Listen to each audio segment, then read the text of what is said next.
Welcome back to the podcast. On this episode, I have Cliff Rigano from Dry Kill Logic to talk about the band's return to the stage after taking a long hiatus and dropping new music. He shares what modern bands he finds exciting, how the industry has changed over the years, and staying positive and grateful throughout it all. If you haven't heard of me before, I interview a variety of individuals within the alternative music scene. If you're turned on to a new band that you can support and are even slightly entertained, then I've done my job well. You can support the podcast by subscribing wherever you like to podcast, most notably over at Spotify, Apple Podcasts, and now at YouTube. Be sure and subscribe, drop a 5-star rating and a positive comment telling me what you liked the most. Also, tell a friend across social media. I can be easily found on all platforms. Also, I've got to tell you about SeatGeek, where first-time users can get $20 off their first-time order with promo code Denning at checkout. Last, the fine team at Emos Not Dead are giving everyone 20% off their entire order with promo code Denning20 at checkout. Head over to emosnotdead.com to check out what they're offering. Shout out to Gavin, Matt, and the whole team there. And with that said, here's my chat with Cliff Rigano of Dry Kill Logic. Enjoy. Hey, I think we got it. Look at that. Technology. Yeah. Isn't that funny? Technology. First we put a man on the moon. Now here we are. Yeah, man. But you're checking in from the East Coast, yeah? I am, yeah. Yeah, so it's past like 9 p.m. for you, so I totally respect. I'm super honored that you would jump on past 9 p.m. for... It's all good, dude. Thank you for having me. Yeah, man. But dude, shout out to Shane and the rest of the team at Adam Splitter, kind of one of the biggest forces out there in highlighting bands. Do you know Amy from back in the day from Roadrunner? Or Yeah. how you met her? That's how we knew each other from years ago. And when all this kind of kicked off, we were just thinking about who the right partner would be. And, she's the clear leader in the space. So we were just stoked to be able to work with her again. Yeah, of course. Oh, so you worked with her personally way back then. Okay. Well, she was the publicist at Roadrunner when we were signed there. So all the way back. I wasn't sure if like the timelines aligned in the right way. Yeah, it was pretty close. I mean, like we left. We weren't there very long for when she was there, but she was definitely the publicist while we were there. So yeah, I mean, it's great that they're working your new single, because your story is kind of awesome if you look at it. I mean, like, you were on Roadrunner, you dropped a couple more albums, after you split with them, and then you go on hiatus, and then you come back, and you have all these, kind of just cool opportunities right after it. It's like, I don't know what's more awesome than that. Man, you're right. It's a wild opportunity, and one that we're just incredibly grateful for, and we're humbled and honored to just be even in the conversation with so many amazing artists on such a important festival platform, like all of these great shows. And again, man, I can't really express the gratitude that we have just for these opportunities. There's a lot of awesome music out there and a lot of bands that deserve a shot on these festivals, and for us to be in this opportunity this year, it's not something we take for granted. So yeah, and it's funny because, like, I mean, you've toured with a wide array of bands, Megadeth and Motorhead. I mean, I'm sure I could list like a bajillion others. And yeah, I mean, most bands will never even get that. But you guys already hit that, right off of your first album. Yeah, no, I mean, we you're right. We've had a pretty crazy touring history when you think about just the whole arc of the band. But nothing really as crazy as these festivals and the opportunity to play these huge spaces with, all of these amazing bands. A tour back in the day was like, one amazing band and a collection of awesome bands. And like, Right. It's just a great sort of smaller experience. But this is like, somebody coined it, heavy metal summer camp. And I think that that's an incredibly appropriate statement for the type of gathering that it is, and the emotions of seeing people again after so much time, especially for us. It's just great to see old faces again. Yeah, I mean, and you came back and did Welcome to Rockville like a couple weeks ago. Yeah, 2 or 3 weeks ago now. Yeah, that was like your first show in like what, 19, 20 years? First show in 19 years, first show in the US in 20 years. Which I mean, leading up to that, I mean, I think I read somewhere else that you didn't do any rehearsals for that, or Oh no, we did rehearsals. okay, Plenty of rehearsals. No warm-up shows. No like okay, okay, small club run leading to the festival to get our legs wet or or our feet wet rather. And no, kind of like sneaking on stage with our friends' bands to just kind of okay, yeah, yeah, get back yeah. in the lights. It was just like we're gonna do it, and that'll be the first place that we do it. So Did you have any sort of like, oh my god, like what in the hell am I getting myself into here? Like, yeah, a few points along the way, you sit back and you reflect on exactly what it is you're about to do. yeah, But it was never anything that was like panic inducing or anxiety ridden. Nervous energy is the best energy because it hmm, keeps you moving forward. And I think that's the type of stuff that we felt throughout the whole time that, we were leading up to Rockville. yeah. I mean, I'd imagine like you played probably earlier in the day, right? Yeah, I think like 1 o'clock, something like Oh, that, that's perfect. That's 1:20, something like perfect. I mean, that. you get to do Yeah. that. You get to get catering later on, and just kind of rip the No, rest of the listen, day. for us, I think it's one of those instances where we're second on the second stage, and so many people are coming in at that time, even at noon or 11:30 when the gates open, people are just moving into the space, and all of those areas fill up very quickly. It's the rest of the day and the movement of the audiences as they get ready for the headliners where it starts to get like super packed. But for us, you put thousands of people in that space, and you're talking about thousands more people than we've ever played for. Which is So, amazing. which is crazy, which is so wild. So, to your point, we were able to play, and then we were able to experience everything with without the pressure of knowing there was a performance still to happen. So to your point, you can walk around freely. You don't have to worry about what you eat before you play. You don't have to Hmm. worry about am I doing too much of this or too little of that. We just got to kind of see everything and experience everything. And again, it's just something we were so unfamiliar with, and to be in this moment of like whoa, look who's in catering. Whoa, Yeah. look who we're walking by. I mean, for us, it was awesome. So childlike wonder. Was there any like past, friends or acquaintances that you saw that day, or? Yeah, I mean, we have a ton of friends that are crew that we've Mhm. seen. I mean, I caught up with a couple of guys that I haven't seen since the first Fear Factory tour. We were with a lot of our old crew from the last tours we've done, who have gone on now to become really big people in the industry. Still work, the guy who did our merch originally is now runs all of the merch for the festivals. Our guy that was our stage guy now works with all the big bands. Our artist is now creative director for huge artists, and to be able to work with them again and have them back on board and Mhm. helping us kind of find our footing and learn things as we go, it was just such a great experience. And we saw some artists and some folks we haven't seen in a while. We met a bunch of new people. um you know just full hearts walking out of that thing, man. It's really cool. And here's my thing, like I'm super curious because you're like, maybe like late 40s, early 50s. Yeah, that would be accurate. The latter Yeah, would be accurate. yeah. Yeah. Because I mean, I got to know like what bands are you seeing kind of come up or have come up in the last like 5, 10 years, or like these guys have it. Like I'm excited about where they're gonna go or have gone. Dude, there's so much awesome stuff. I mean, again, I'm just amazed by the kind of level of proficiency, when it comes to like recording and sonics and like just the way things sound now and the way bands kind of carry themselves and present themselves. I just love it. Um, I I don't think I'll be revolutionary in any of the bands that I name as I start to think about it, but like, you know, I really like Orbit Culture. Hmm. I really like Angel Maker.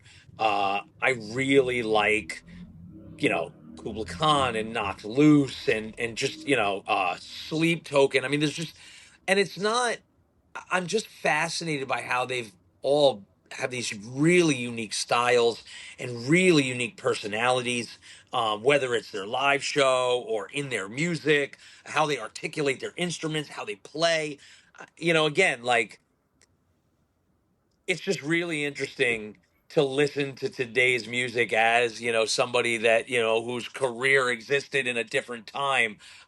We're comfortable with who we are, but Yeah. we recognize that music is in a different place now. But it's so awesome. Dude, that singer from Slaughter to Prevail, that guy's Yeah. voice, I saw that video where where he's screaming with no microphone, and there's thousands of, and you could hear him from the back. I was like, bro, Okay. what is going on in this world? Like, it was so impressive, and man, I was just like, this is wild. Like, the Yeah. world Shout out to talent Alex is, Terrible, man. oh, dude, just thick. N- Alex the Terrible Bro. I was like, holy shit, how does anybody go on after that dude? Who is walking on stage after that guy being like, yeah, I'm a singer too? Like, you just sucked Oh all the yeah. metal out of the room. Would you believe me if I told you he does bare knuckle fighting? I saw that. I'm like, you are Yeah. just the toughest dude in the world, man. Like, He's like just the wrestling toughest bears dude. and stuff too. He's like, Legit, man. That's yeah. tough. That's fucking tough, bro. It's I was that impressed. I was like, whoa, it's that whoa. Russian craziness, man. Just awesome, dude. It's just like the intensity. I'm like, yeah, that's what Uh-huh. it's all right there. That's what Yeah. it's. Because I mean, I know if I have it right, like you guys are open to touring, but if the package is right or the money's right, I mean, I don't know. You listen, you you make us the offer we can't refuse, and again, pack up the bags, kids. But I think the reality of the situation, right, is that we're playing these festivals, and they're an amazing opportunity to come to places and perform in places we haven't been in decades. Mhm. And we're playing these smaller, intimate headline shows, which is really like a return to the band as we remember it. That's kind of where we've always lived, in these small, sweaty clubs. So we're super excited about that. But just the idea that we can go back and see familiar people again and familiar places and be like, whoa, we haven't been to Wisconsin. Like, dude, we played so many places in Wisconsin when we were on the road. And the idea that we get to go back, like, that's so cool. So Yeah. we love the idea of like, where can we go? So I don't know what it looks like. I don't know if it's a formal tour. I don't know what it is, but I just know that we really enjoy the idea of reconnecting with audiences and kind of celebrating the music and just playing again. So yeah, I would say there's more, but I don't know what it really looks like. I think the universe will have to tell us what the right way is to to continue, like playing for the people in a way that we really enjoy, versus us being very prescriptive and saying you have to meet a set of criteria in order to, because like it's a little presumptuous for a band that's been in the closet for a Hey, generation, you but got responsibilities, you got, things you got to take care of. I mean, it's not as the simple world is as, just different, and yeah. in 2000, you could buy a van for 3 grand, dump all your gear in the back of it, jump in and go until the tires fell off. Today's world, that's just not Mhm. the same reality. So when we think about how to effectively and efficiently get from to and from, I just think we have to be somewhat objective about it and not let that emotional override of, but that's the way it used to be. Like, Yeah. we'll find the right way to do it, and Isn't it then crazy? Like, I mean, some of these quotes, like, a 40-day tour, you're running over 100K plus for a bus. oh yeah, it's a lot of money, man. I mean, the Uh-huh. money adds up, and it's not like any of it is unfair, or No. there's no gratuitous spends in these things. uh it's just the way it is. So artists have to be really creative with how to bring that show in a way that people feel like they're getting their money's worth and then some. If you pay $100, you should get $150 worth of entertainment out of it. And that's the responsibility of how that's presented to you, and that costs money, and everything that goes into it. So it's, again, that's part of, I think, the learning curve for us, is just the difference between then and now. It's funny. Another band on the festival that kind of came back was Crossfade. Yeah. Yeah, Yeah, they're the closest parallel we have, I think, to coming back after a certain amount of time because they were 10 years and they did it at Sonic Temple and they were awesome. I mean, the yeah, crowd loved it and it was just so cool. I actually forgot how much I love that big song until yeah. I heard it played. I was like, I forgot how much I like this song. Which is crazy though, because like, I mean, again, the parallels. I made that connection too, where, huh, they're making brand new fans right now. Like people are like, oh no, I was not familiar with your game, but now I am. Yeah.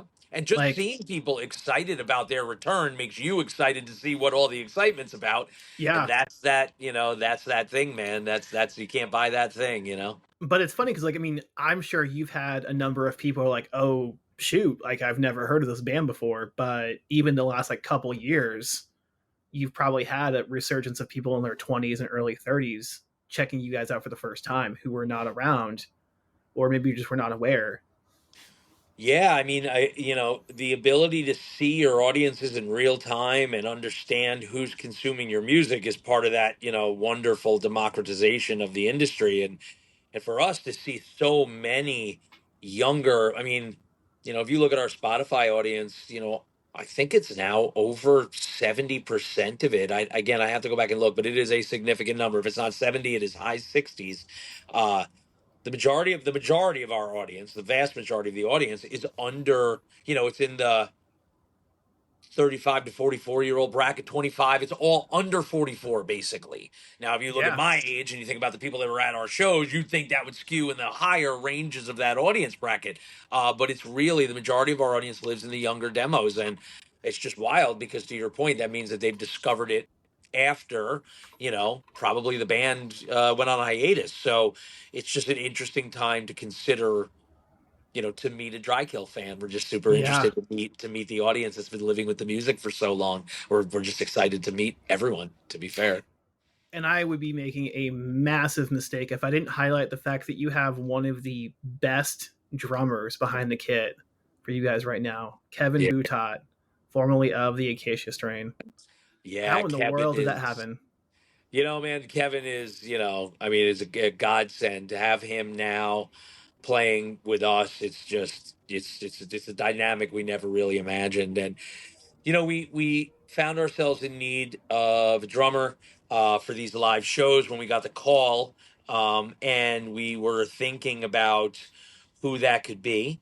And our bass player, Brendan Kane, is from Connecticut.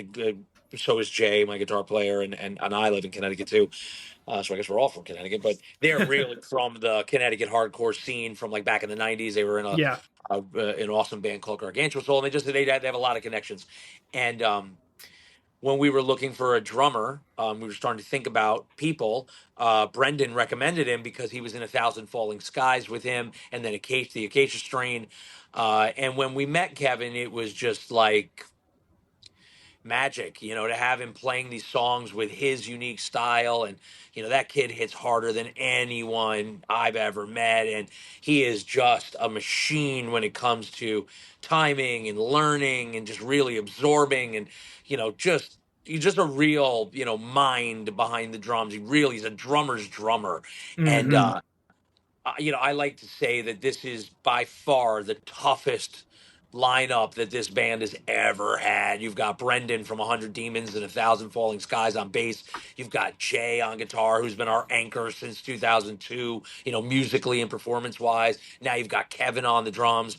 You're still stuck with me, but at the end of the day, I think that this is really the toughest version of this band possible, Yeah. and it's really exciting to play the songs and with that's them. and that's a fun angle though too, because like again for me, where my world is kind of like the Vans Warped Tour circuit over the last 15-20 years, like the Acacia String was a big part of that. They played Warped a number of times, and I've seen Kevin 10, 11, 12, 13 times play over the years. And you wonder, like Yes. when he left the band, it was like a huge deal. Like those are massive shoes to fill. Yeah. So you kind of see, oh, he's playing for this band. Boom, new fan. You see where what you've been up to. Like this new single is crazy good. Like if you like bands like Hatebreed and stuff like that, you're gonna like the song. And That's so awesome. Yeah, I mean, and who doesn't like Hatebreed? Guy who doesn't like hate breed. You're absolutely right. Satisfaction Right. is the death of desire is where it all began.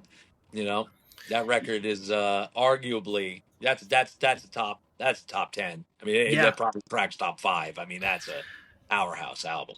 I mean, for someone who is brand new to the band, like, where do you suggest I kind of like dive in? I mean, personally, I mean, I'm new, so I dove into The Dead and Dreaming because it's this album you're celebrating right now. Yep. But I'm curious to see what you would think. I mean, if you are, it's an interesting question. If you are a fan of modern metal, I would probably start you with Now You Belong with the Dead. I mean, I think that if you're a fan of Hmm. kind of contemporary today's approach to aggressive music, I think that this song is a perfect representation of what you listen to comparatively, and you probably would enjoy this. If you are a fan of, you know, new metal and you're kind of leaning into the nostalgia of the genre and you like that more straight ahead riff driven approach, I might point you back to the first album, and I might point you at some of the singles there to try to just get that raw intensity. If you're really driven by percussive beats and syncopated rhythms and that type of thing, I'd point you back there. If you're a fan of melody and you're a fan of like song structure and appreciate the nuance of dynamics, I would point you at The Dead and Dreaming, and I would say these songs carry a lot of melody, these songs carry aggression but with dynamic. They're not full-throated aggressive like the first album, they're not nuanced the way some of the later music is intended to be through the messaging, through the lyrics. These songs are kind of in the middle of both of those ambitions, the perfect blend. So it really Yeah. just kind of depends on what type of fan I am talking to. For someone like you that's come up in the Warped Tour scene and those types of bands, yeah, I would start you at The Dead and Dreaming for sure. It's got enough melody and enough aggression and enough song structure that you can kind of clearly follow the thread of what's going on creatively within that song. Yeah, I mean, what is your favorite song right now to play? Is it Paper Tiger, or is it like a song like Rot, or You know, you hate to pick your children, right? yeah, yeah. I usually judge the songs. It's an interesting one. I like to judge the songs based on audience reaction. My favorite ones are your favorite ones, right? Like if you love it, I love it too, and we'll play it again if you like. But I really enjoyed on Rockville playing with Deepest Regrets. Hmm. It's a song that we're approaching a little bit differently live now, just to give it a little bit more dynamic. We're not, changing it. You would still know it. It's a little bit more about how I sing it, a little bit more about how the guitar riffs are performed in certain parts. Brendan adds an amazing dynamic now with backup vocals, and he can really help articulate and bring out different points and different moments in a song. Because if it's just me doing every dynamic, it's still just me doing everything. But Right. now I have a true counter vocal voice, a true voice in the band, a second voice to kind of like help shift the dynamic of parts. And that song was a lot of fun to sing with him, and it was a lot of fun to play with the band, and everybody really seemed to appreciate it. So I would say that song is my personal favorite as of right now. But I generally like the songs. If you like it, I like it. If you don't Yeah, I like it, I mean, don't know why we're playing it. yeah, I mean, at the same time though, it's like you have a song on the set list, like, man, this one hits, like people are gonna love this one. I think the song we've been playing now that I'm most excited to play that no one's heard yet because we never played it live, is some of the new singles. We're Yeah. going to pick one of those. I don't want to release it yet, but we're going to pick one of those new songs. We're going to debut it in these upcoming headline shows, probably be the only time we play it. But there's a lot of excitement around that too because, you record it, you write it and then you record it, and most times then you go on the road and you play it or you don't play it or whatever. But these songs have been around for a while and people have built relationships with them. So now when we think about playing them live, you already kind of have an impression of what this should sound like. So coming back out and meeting that expectation, I think is really exciting for us. And the newer songs, again, carry a bit of that nervous energy Hmm. because we don't have the muscle memory of tours past to lean into to be like, oh yeah, I remember what it's like. I remember what it's like to sing this part, or I remember what it's like to have to get through this verse, or I remember this, or I remember that. It's like, oh shit, I don't remember it at all because there's nothing to remember. So it's just an interesting one. I mean, I'm curious, like with the reaction to this single. I mean, it has to be different than the past, like last couple, because you dropped, your return single in what 2018? Is that right? Yeah, I think it was 2018 and then the second in 19 or the first in 19 and the second in 20. I always forget Yeah, something but like it's that. like this idea of like, okay, they're back now, versus like, okay, I know they're back, but this one is like really good. Like I'm pretty pumped on this. I Yeah. mean, and like what, it was like a 5, 6 year difference. I mean, Yeah, we started writing all of these songs. We got together in 2016 and we, just were like, hey, what would it be like to start writing again? And so we started, and that produced, Vices and Don't See Ghosts and the framework for Now You Belong with the Dead. It wasn't completed, but we kind of knew where it was headed. yeah, Um, and like everything else, I think if you look at the band, it represents an era of our songwriting because these songs were written 10 years ago, essentially 9 years ago. So and then we released the two, and we didn't really have much ambition to do more than release music because we wrote it because we felt good about it. We enjoyed each other's company. We're like, yeah, let's just put it out. We'll just, we'll give folks, if everybody's asking for stuff, let's just give them some music. yeah, And it was well received, but everybody would always be like, well, when are you going to play? When are you going to do this? When are you going to do that? And we didn't have any answers. We were like, just here's the song. That's all we got. And then COVID happened, and everybody took a beat just to, lay back and figure out their lives, as everybody in the world did. right. And, then when the opportunity came for the Danny Wimmer Presents Fest, it was we realized that it was a good opportunity to finish up Now You Belong with the Dead. But I think we also realized we really enjoyed the process of writing again, like Mhm. finishing this song and going out and playing these shows. Kind of got the juices flowing, so we're excited to kind of wrap up 25 with the shows that we have, and then move into writing new stuff, new songs. Yeah, I didn't think about COVID, because you had, a couple singles and then COVID happens and it's like, well, shoot.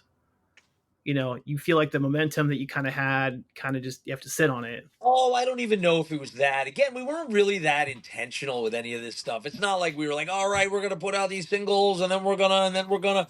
We were just like, oh, we have these songs. We think they're awesome. Like, Okay. let's just Yeah. release them. And then COVID happened, and everyone was just like, holy shit, life is occurring, and let's just like kind of just everybody's got to figure out life, and Right. that's going on. So it's not that again, it wasn't like these very concrete decisions. It was just kind of like the waves of the universe just kind of washing over you.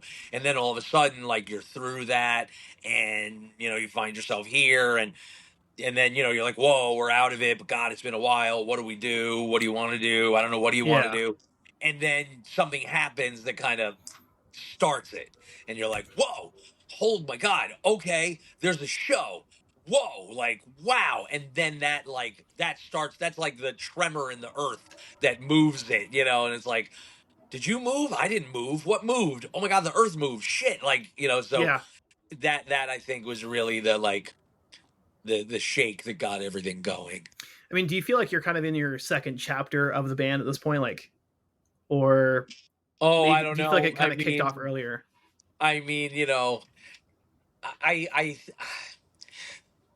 I would say, yeah, I mean, I don't know. Second chapter feels so intentional, like there's an expectation of something. I think I just still don't know how to necessarily describe it. Um, I just think that it's awesome to be in a position where folks are really excited about the band and the music and the opportunity to see us play live. And maybe now we're in a position to like understand that that's really important. Hmm. And like you only get so much time on this planet to take advantage of these types of things. And after so long, wouldn't it be amazing just to go back to those people and places that at one point we were so close to because we were just bleeding this dream on the road, and now we can go back and see everyone again. um, that's awesome, and I think we recognize that with that comes the responsibility of creating art that people want, because at the end of the day, yeah, you can go play shows, but you're a musician, so people will want music. And just leaning into the stuff that we really enjoy and letting that flow through without any sort of you know gateways. Like, Yeah. so this isn't like, hey, we got to do this because we have a reason to do it, or we got it because a thing. It's like you just do it because it feels like the right thing to do, which means that the art comes first. Yeah. So yeah, I mean, again, I don't know what to call it, because maybe I'm just too scared to put a name on it. You know I what I don't know, mean? man. It's It's just, it's just it's a want to enjoy fun it. it's a fun position to be in though, because I feel like there's nothing that anybody can do to like stop what you're doing. I mean, you have, I mean, your bills are paid. I mean, you're doing everything, like Yeah, I mean, you're right. you're You not know? relying on the band for, to pay your bills. So, yeah, Yeah, I mean, you yeah, can't lose in this situation. yeah. It's just fun. It's just fun. It's just crazy, man. You think about it and you start to try to understand it, and you realize that, man, just enjoy it. Yeah. Just, it's like, maybe it doesn't make any sense because it does not supposed to make any sense. We're just gonna go with it, and we're just gonna be, super grateful, and just really showcase the idea that we understand, and we're super thankful for being here. And you could have given these opportunities to anybody, Yeah. and we're just super happy and thankful that you gave it to us. So But I mean, again, it's just the idea of like you can be doing so many things at a high level, take a break, and then come right back, and then things are great. I mean, you can do that. That's a thing that you can do. I think that's encouraging. Not, I mean, not only from a musical standpoint, but like regardless of what you like to do, whether it's like creating something else, or maybe you write, or you have another passion project. yeah. You can take a And, break and come back. yeah, and to that point, I mean, if anybody had sort of tried to explain this to us in any way when we were a band 20 years ago and said, yeah, no, we understand that you love it, but at some point you're going to get dealt a hand that is, you're not going to be able to play, and the band's going to have to go on hiatus, but don't sweat it. Yeah. 20 years later, it's all going to work itself out. We would have been like, what are you talking about? Like, don't worry. There's going to be this thing called streaming on this platform called Spotify, and music's going to turn from a commodity, right? Into an asset where, it's like you just turn it on like lights, and you turn it off like water, right? Like a utility goes from commodity to utility, and it's going to upend how every business is operated in the entertainment space. And one day you won't go on tour because you're releasing music. You'll release music because you're going on tour. I mean, nobody Yeah. could have explained that to us back then. We would have had no idea. So I don't know. I just, again, that's why it's like, all you can be right now is grateful that any of this worked out in your favor, because life doesn't owe you a happy ending. So I mean, how difficult was it to kind of hit pause in '07? um you know nobody wants to put down something that they love, especially when you've put so much energy and inertia and sweat equity into it, and that's not just me, that's everyone in the band. Yeah. But I think, you look down when you're 18, and you look up when you're 34, and you're like, whoa, where did life go? And yes, some change happens to you, like you lose a record deal, you lose a band member, you don't get a tour, those things happen to you. But then, change happens to you, but you happen to change as well. You want something else, you have different interests and pursuits, you desire a different outcome, a different storyline. So I think in 2006, it was a culmination of the idea that, our label had gone under. We didn't have an agent anymore. Music was shifting underneath our feet. We didn't have a team that could really work the phones to get us to the next level. We were just a completely, in-house organization. I managed the band. We did all the work ourselves. We had an independent deal, independent financing at a time when nobody else was independent. We were fully independent on, the Dead and Dreaming on. And, we just recognized that there was just this seismic shift happening in music and in entertainment and in the industry, and at the same time, we all, knew that no matter what we didn't do, the one thing we would do is always remain very close and friends because we're not mad at each other because life is life and you can't get mad Hmm. about life. So even when we went on hiatus, we were still very close. We still always hung out and we're still always talking to each other. And after 10 years, we were like, hey, what would it be like to start writing again? And then in 2016, we got in the room and, started writing. So, nobody wants to put down something that they love, but do you love something so much that you know that the only answer is to leave it? That becomes the question. I mean, that's a big deal too. Though. I mean, to get along with a core group of people for a long period of time. Sure. I mean, not Sure. everyone can do that. Yeah, I mean, right. I mean, a lot of times you phase in and out of friendships as you kind of evolve in your own life. You start out in a very fraternal order with your friends, then you move out on your own, then you find a significant other, then you build a family, right? Like you think about the groups of people that join you along the way. It's different, but I think um, if I have to quote Conor McGregor, I would say something like, I wouldn't eat with people that I wouldn't starve with. And Hmm. in this instance, I think I wouldn't eat with people I haven't starved with. And when we were in the band, we bled a dream together, and we sacrificed a lot together, and that bonds you and endears you to people. And again, like there was no crazy personality disorders or substance issues or anything weird that would make us not be close.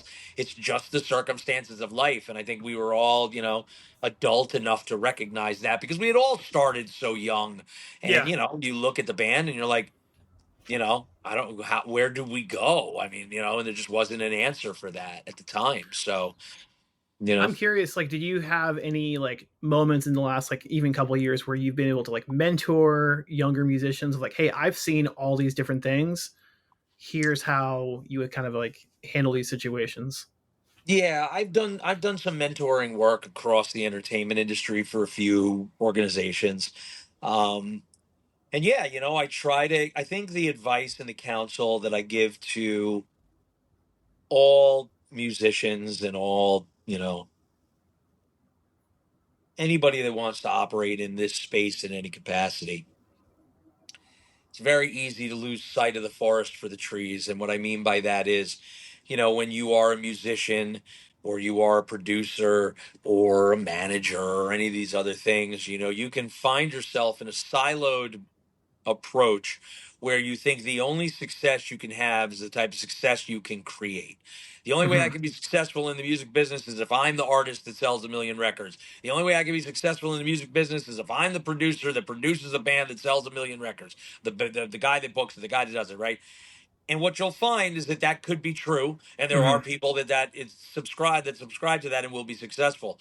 But the vast majority of people will not be able to land themselves that one chair that they're talking about, that one opportunity that exists to be that million selling artist.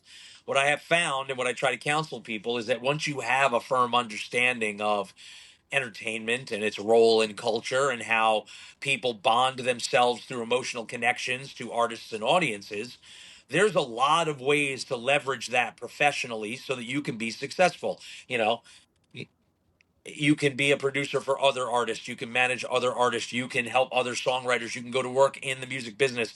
But even beyond that, there are ad agencies and brands and industries that need people that have a clear understanding of culture, a clear understanding of entertainment and the space, whether that's events, whether that's in real life experience, whether that's branded content, digital platform strategy. There's so many ways to bring your knowledge through being a musician, through being in the trenches to life in ways that can bring you places beyond your wildest dreams that have nothing to do with your success or failure creatively as an artist. And I think maybe that's the part I try to explain to people the most is that don't just give up on your understanding of culture just because your dream of being an artist hasn't been recognized or realized in the time you've set for yourself. Doesn't Totally. mean you have to abandon it. And sometimes it's easy to abandon things. Yeah, I totally get that. I'm curious. So you dropped this new single. Do you have more stuff coming down the pipe sometime soon, or? I think our goal right now is to really spend some time and just let people enjoy this single. We've got a couple of ideas on how to, just keep the momentum going with it. We've got these live shows, coming up, and the festivals and the headline stuff. But we're really excited to come home from all of that and begin the writing process. I an album, two EPs, four, Yeah. 3 song collections, 12 singles. I don't know what you call it, how you release it, but I think we really want a cohesive body of work Mhm. versus just writing a song and releasing it, writing a song and releasing it, because we were so energized by the process of finishing Now You Belong with the Dead that we just want to keep that good time going Totally. as we think about future music.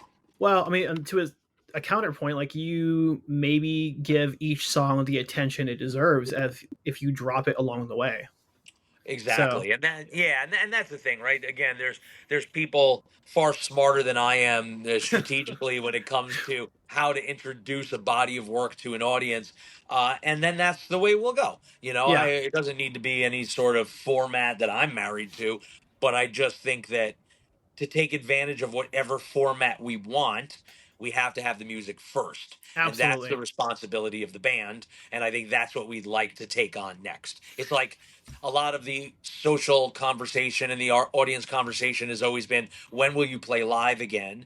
Now the conversation is shifted to, when will we get new music again? So that's where it's like, yep, well, let's just get a body of work under our feet and then we can figure out the right way to introduce it, Which is a great problem to have which is a because tremendous problem to have. people care, people are excited. I mean, it has to be mind blowing to have people just latched on for such a long time and just like care. I mean, I mean, for people to care over such a long period of time, I mean, like it has to mean something.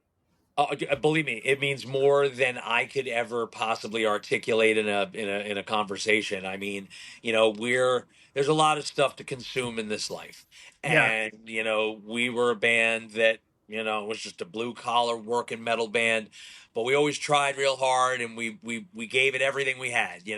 And the fact that now we don't have the benefit of a large social audience or any sort of well thought out content strategy or any of the things that most traditionally successful bands measure that success against. But what we have found ourselves with, and we are so blessed to find, is that we have just a really engaged audience on content platforms that continues to consume music that we put out. And that's, as an artist, kind of all we really care about and all we could ever ask for is, man, if you like the music, well, that's just what it's about, isn't it? So like that to us is like, that's why I think now we're so excited to play the songs, and then we're just excited to write more music. mhm. We're not excited to make social content. We're not That excited had to to, have been. you know what I mean? I was curious, man, because social media kind of made a huge shift between when you left, when you came back. It's like walking into a completely different city, almost like this Completely restaurant different. didn't used to be here. This is different. Yeah. I don't, No, I don't even know if I like it. dude, you're absolutely right. And that I think for us, is a dual-edged sword, right? It's like, yeah, Yeah. okay, on one hand, you don't have the social audience and all the traditional engagement and platform conversation and reach and scale and blah blah blah blah, then that's fine. But what you do have is a very engaged audience, which is the number one important thing. And number two, you have the ability to choose your own adventure. Because we haven't been active, we can be anyone we want to be on social. Do we want to Definitely. be the type of band that posts all the time? Do we want to be the type of band that posts something meaningful when we post? Do we want to be the band that completely ignores social media? All of these routes are still available because nobody has any preconceived notions. Even when there's no, it's funny because, like, when you think about well established bands and their content strategies and their output, it's perfect for them because of where they are. Every one of them that does it right does it perfectly. I mean, it doesn't matter. You can name any one of them. Knocked Loose, Motionless in White, Ice Nine Kills, Metallica, Pantera. They all do it right perfectly for who they are. If we tried to adapt to any of those strategies, we'd look ridiculous trying to do it. So that's what I mean. Like, you get to define your own tone of voice by who you really are. And maybe we're still trying to figure out who we are in today's world. We know we're about the music, kind of about all we got right now, and then now we'll be about the live shows again. But I don't think the content social strategy is as high on the list right now for us as maybe it is for some others. So we got some Believe other stuff me, in front I of us. am looking forward to the Dry Kill Logic official TikTok account. So we have one. Do you We have have one. It's very poorly managed, though. That requires its own content strategy. And right? everything I look at that's on there doesn't look like anything I want to do. So Right. I don't know how to manage this page. But again, it's the dynamics of trying to learn that's the most Okay. fun part. So someone, I mean, I don't know. So take a band like Alien Ant Farm. Mhm. That is a band that really leans into like TikTok now, like because I'll you know check them out. Yeah, smooth. I'll check them out. Yeah, you remember Smooth Criminal like that Oh, of the course. I right totally know right the band. I just didn't realize they had a good TikTok presence. yeah. So it's like, hey, what would you do if we came into your house and did this? And it's like they kick in their door and like they're playing, banging the sticks around. Dude, it's awesome. Well, that's what I mean. It requires like that level of personality and engagement, and like you have to be that forward facing with your personality. I, dude, I haven't been on camera in 20 years. Like, I'm not going to be kicking in doors on TikTok trends. It would, like, you'd be like, what is the Uh singer from Dry Kill on if he's trying? huh. But that's what I mean. When you see bands like Alien Ant Farm that do it right, it's so impressive because it's like, man, you really have a command of the platform, of your relationship with your audience. You know what works. You're comfortable doing it. They love it. Like, it just becomes this really successful cycle. So yeah, I will totally take that recommendation. I am actively looking for people and bands that do it right, just to see cool stuff. I mean, not to, Definitely. Yeah, just I to. mean, it had to. I mean, was it weird for you, like being on camera for the first time, like doing these Rockville, where it's like, all right, camera starts in like five. Oh, cool. No, I mean, I don't mind that stuff. I've been on camera a couple of times professionally, and I'm comfortable in that environment. I think again, I'm just kind of fascinated with the space. I mean, again, uh I've never been on a stage that's so big that the only way you really see the talent is when you're on the huge screens on the side of the stage.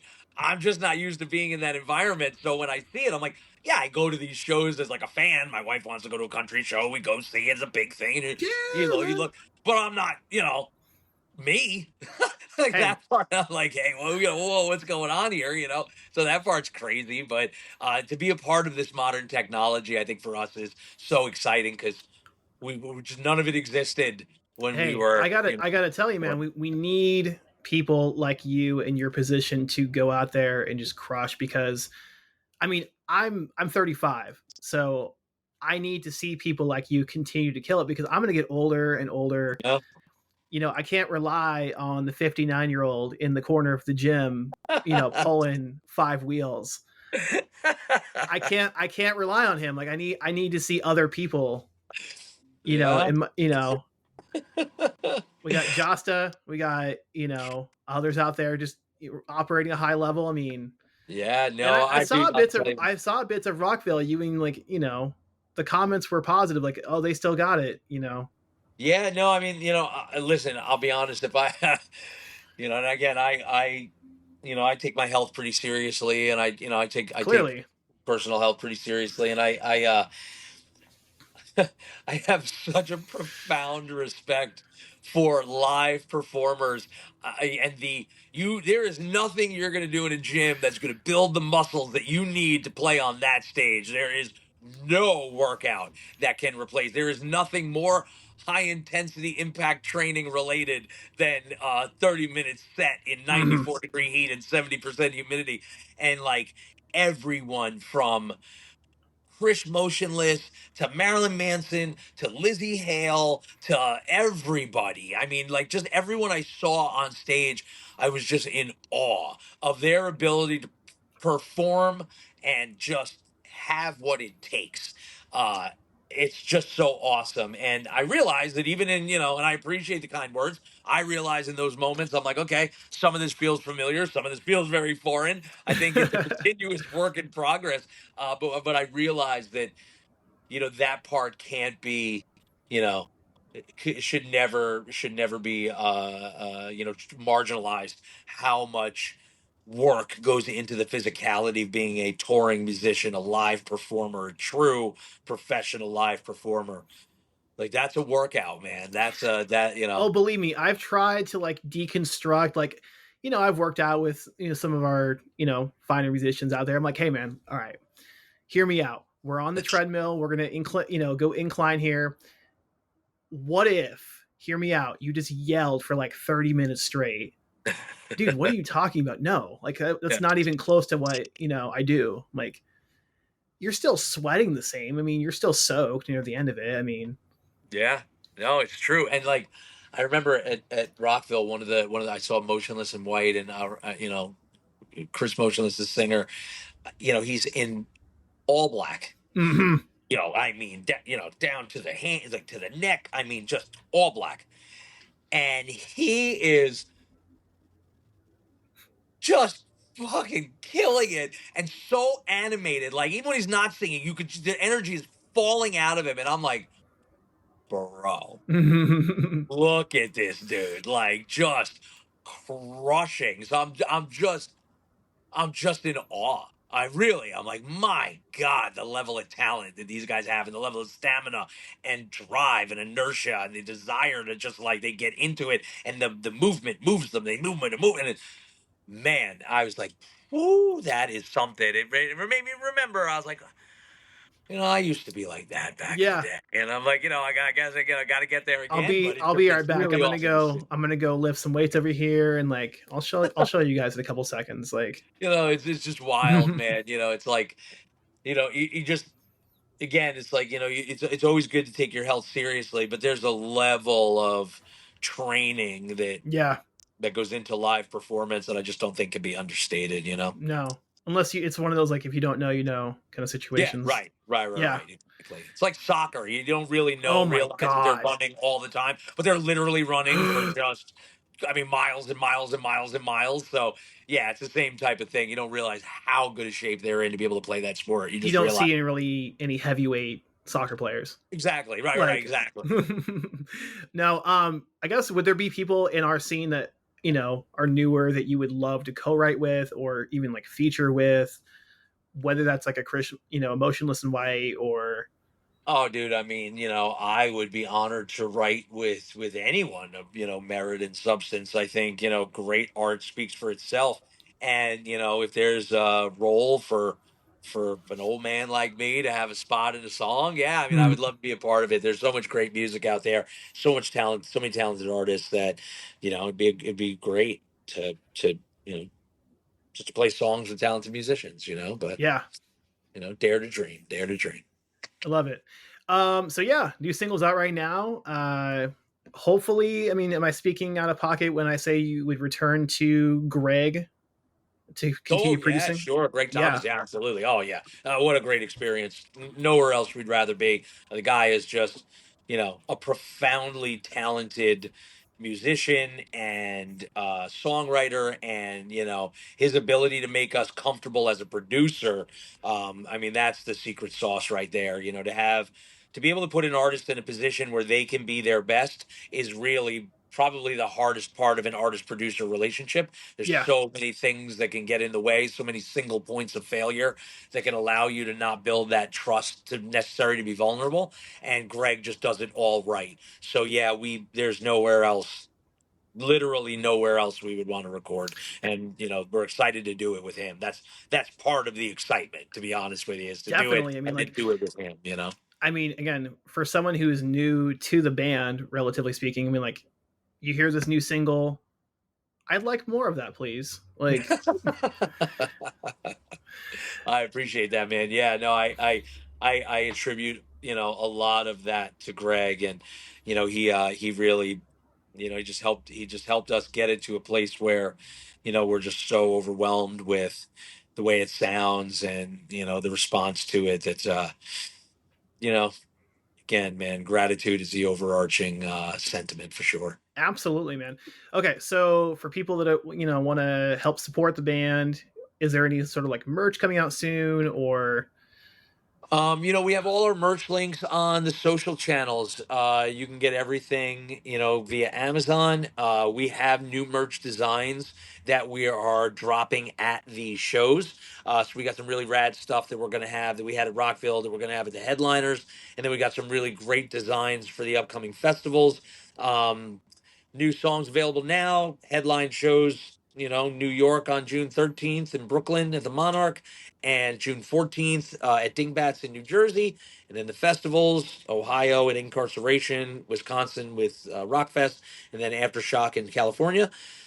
And that's it, man. I just, thanks to everybody for, sticking with us for so long. And thank you to having me. And just, dude? thank the Absolutely, universe for making this happen. of course, man. I mean, I'm glad that we got the tech issues figured out. I mean, isn't that Yeah. something? It's nothing like Had it to go was to the back then. phone. Had to go to Yeah. the phone. Hey, and I know now the phone does work because Yeah. I've had people record all the way out from the UK, and it's There you like go. The so they have to. desktop version's a little wonky, but the phone version works just fine. Yeah, We all know versus what's going on, man. Give me 1 second here. Do do do do.